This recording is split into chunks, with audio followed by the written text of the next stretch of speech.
ஆதன் news நேயர்களுக்கு வணக்கம். நான் கவிபாரதி. தலைப்புச் செய்திகளை காணலாம். அதிமுக பாஜக தோல்வி கூட்டணியே ஒரு ஊழல்தான். தமிழக முதல்வர் மு.க. ஸ்டாலின் கடும் விமர்சனம். பெண்கள் குறித்து அநாகரிகமாக பேசிய அமைச்சர் பொன்முடிக்கு எதிராக போராட்டம். மகளிர் அணி சார்பில் நடைபெறும் என எடப்பாடி பழனிசாமி அறிவிப்பு. தமிழக ஆளுநர் நிறுத்தி வைத்த 10 மசோதாக்களும் சட்டமானதாக அறிவிப்பு.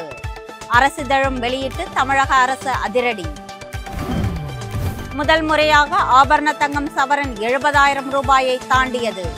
தொடர்ந்து தங்கம் விலை அதிகரிப்பதால் பொதுமக்கள் அதிர்ச்சி. தட்கல் ரயில் பயணச்சீட்டு முன்பதிவு நேரம் மாற்றப்பட்டதாக வெளியான செய்தி தவறு.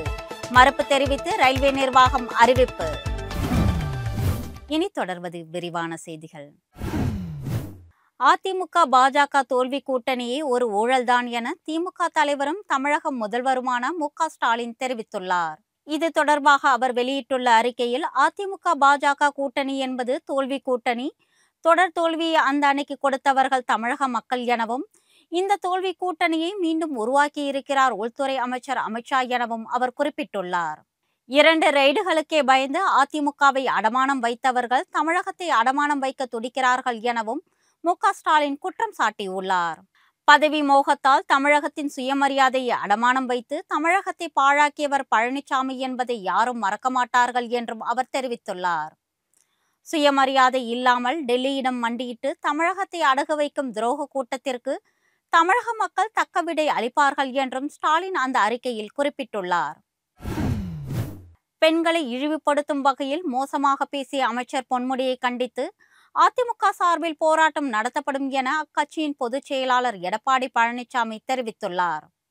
அதிமுக மகளிர் சார்பில் சென்னை சைதாப்பேட்டை பனங்கல் மாளிகை அருகே வரும் 16ஆம் தேதி கண்டன ஆர்ப்பாட்டம் நடைபெறும் என அவர் தெரிவித்துள்ளார்.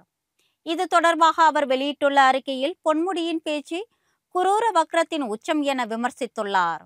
ஒரு மனிதனின் மனதில் இருக்கவே கூடாத குரூர வக்ரத்தின் உச்சம் பொன்முடியின் பேச்சில் வெளிப்பட்டிருக்கிறது என எடப்பாடி பழனிசாமி குறை கூறியுள்ளார். மேலும் பொன்முடியின் இந்த பேச்சுக்கு கடும் கண்டனம் தெரிவிப்பதாகவும் அவர் குறிப்பிட்டுள்ளார். தமிழக ஆளுநர் நிறுத்தி வைத்த 10 மசோதாக்களும் சட்டமானதாக அரசிதழில் வெளியிடப்பட்டிருக்கிறது. தமிழக சட்டப்பேரவையில் கடந்த 2020ஆம் ஆண்டு நிறைவேற்றப்பட்ட ஒரு மசோதா உட்பட 12 மசோதாக்களை ஆளுநர் ஆர்.என். ரவி நிறுத்தி வைத்ததால் அதற்கு எதிராக உச்சநீதிமன்றத்தில் தமிழக அரசு வழக்கு தொடர்ந்தது. இந்த வழக்கில் அதிரடி தீர்ப்பை வழங்கிய நீதிபதிகள், தமிழக சட்டப்பேரவையில் நிறைவேற்றி அனுப்பப்பட்ட மசோதாக்களை நிறுத்தி வைத்தது சட்டவிரோதம் என்றும், அவற்றுக்கு ஆளுநர் ஒப்புதல் அளித்ததாகவே கருதப்படும் என்றும் தீர்ப்பு அளித்தனர். உச்சநீதிமன்றத்தின் இந்த தீர்ப்பின் நகல் இன்று அரசிதழில் வெளியிடப்பட்டுள்ளது. தமிழகத்தின் முன்னேற்றத்திற்காக வலுவாக இணைவோம், ஒன்றுபடுவோம் என அதிமுக பாஜக கூட்டணி குறித்து பிரதமர் மோடி கருத்து தெரிவித்துள்ளார். இது தொடர்பாக அவர் வெளியிட்டுள்ள சமூக வலைதள பதிவில், தேசிய ஜனநாயக கூட்டணி என்ற குடும்பத்தில் அதிமுக இணைந்திருப்பது மகிழ்ச்சி அளிக்கிறது என குறிப்பிட்டுள்ளார். தேசிய ஜனநாயக கூட்டணி பிற கூட்டாளிகளுடன் ஒன்றிணைந்து நம் தமிழகத்தினை முன்னேற்ற பாதைக்கு கொண்டு செல்வோம் என்றும், புதிய உச்சங்களுக்கு கொண்டு செல்வோம் என்றும் அவர் குறிப்பிட்டுள்ளார். மாநிலத்திற்கு அயராது பாடுபடுவோம் என குறிப்பிட்டுள்ள மோடி, மாமனிதர் எம்.ஜி.ஆர். மற்றும் ஜெயலலிதாவின் தொலைநோக்கு பார்வையை செயல்படுத்தும் ஒரு அரசை நாம் உறுதி செய்வோம் என்றும் தனது பதிவில் தெரிவித்துள்ளார். திருமா பயிலகம் சார்பில் TNPSC தேர்வுகளுக்கான கட்டணமில்லா பயிற்சி வகுப்புகள் வரும் 27ஆம் தேதி தொடங்க உள்ளதாக VCK தலைவர் திருமாவளவன் அறிவித்துள்ளார். இது குறித்து அவர் வெளியிட்டுள்ள அறிக்கையில், சென்னை அசோக் நகர் அம்பேத்கர் திடலில் இயங்கி வரும் திருமா பயிலகத்தின் மூலம் அரசு வேலைவாய்ப்புகளுக்கான பயிற்சி வகுப்புகளை கட்டணமின்றி கடந்த சில ஆண்டுகளாக நடத்தி வருவதாக அவர் தெரிவித்துள்ளார். திறன் வாய்ந்த பயிற்றுநர்களை கொண்டு இப்பயிலகத்தில் வரும் 27ஆம் தேதி காலை 9 மணிக்கு TNPSC தேர்வுக்கான பயிற்சி வகுப்புகள் மீண்டும் தொடங்கப்பட உள்ளதாக அவர் தெரிவித்துள்ளார். இப்பயிற்சி வகுப்புகள் மற்றும் தேர்வு தொடரில் கலந்து கொள்ள விரும்புவோர் அலைபேசி எண்கள் மற்றும் மின்னஞ்சல் மூலம் தொடர்பு கொண்டு சேர்ந்து கொள்ளலாம் என திருமாவளவன் தெரிவித்துள்ளார். தட்கல் ரயில் பயணச்சீட்டு முன்பதிவு நேரம் மாற்றப்பட்டதாக வெளியான செய்திகளில் உண்மை இல்லை என ரயில்வே நிர்வாகம் தெரிவித்துள்ளது. அவசர கால பயணங்களுக்கு கூடுதல் தொகை செலுத்தி தட்கல் மூலம் டிக்கெட் பெறும் வசதியை ரயில்வே துறை வழங்கி வருகிறது.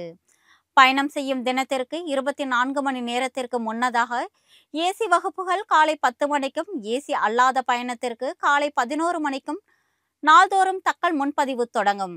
இந்த தேதி மாற்றப்பட்டுள்ளதாக சமூக வலைதளங்களில் செய்தி வெளியானது.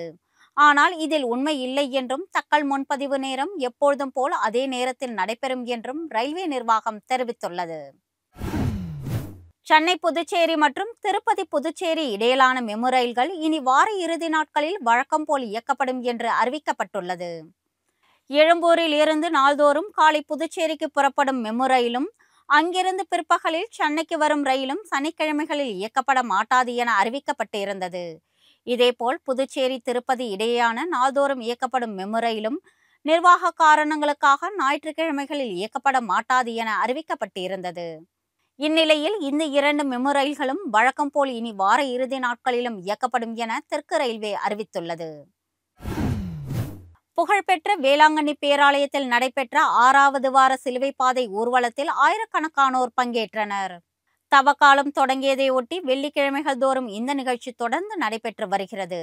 நேற்று பேராலய அதிபர் இருதயராஜ் தலைமையில் நடைபெற்ற 6வது வார சிலுவை பாதை ஊர்வல நிகழ்ச்சியிலும் ஏராளமானோர் பங்கேற்று வழிபாடு நடத்தினர்.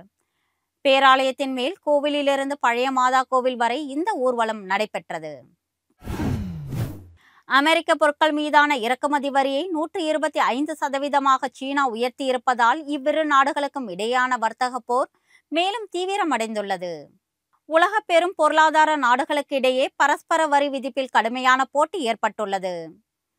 சீனாவில் இருந்து இறக்குமதியாகும் பொருட்களுக்கு அமெரிக்கா ஏற்கனவே கடுமையான வரிகளை விதித்திருந்த நிலையில் அண்மையில் அதனை 145% உயர்த்தி அதிபர் டிரம்ப் நடவடிக்கை மேற்கொண்டார். இதனால் சீனா மற்றும் சில ஐரோப்பிய நாடுகள் அதிர்ச்சி அடைந்தனர். டிரம்பின் நடவடிக்கைகளை எதிர்ப்பதில் தங்களுடன் இணைந்து செயல்பட வேண்டும் என ஐரோப்பிய யூனியனின் சீன அதிபர் கேட்டுக்கொண்டார். இதன் தொடர்ச்சியாக அமெரிக்க பொருட்களுக்கு விதிக்கப்படும் இறக்குமதி வரியை சீனா 84%இலிருந்து 125% உயர்த்தியிருக்கிறது. இதனால் உலக நாடுகளுக்கு இடையே வர்த்தக போர் மேலும் தீவிரமடைந்து இருக்கிறது.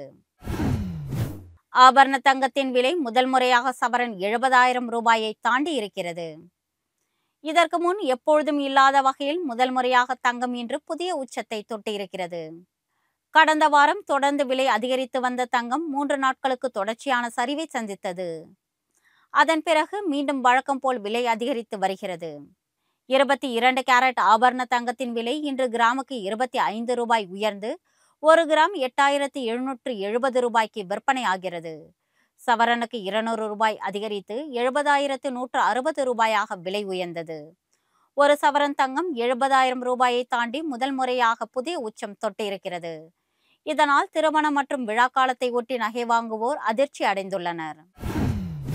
இத்துடன் ஆதன் செய்திகள் நிறைவடைகின்றன. வணக்கம்.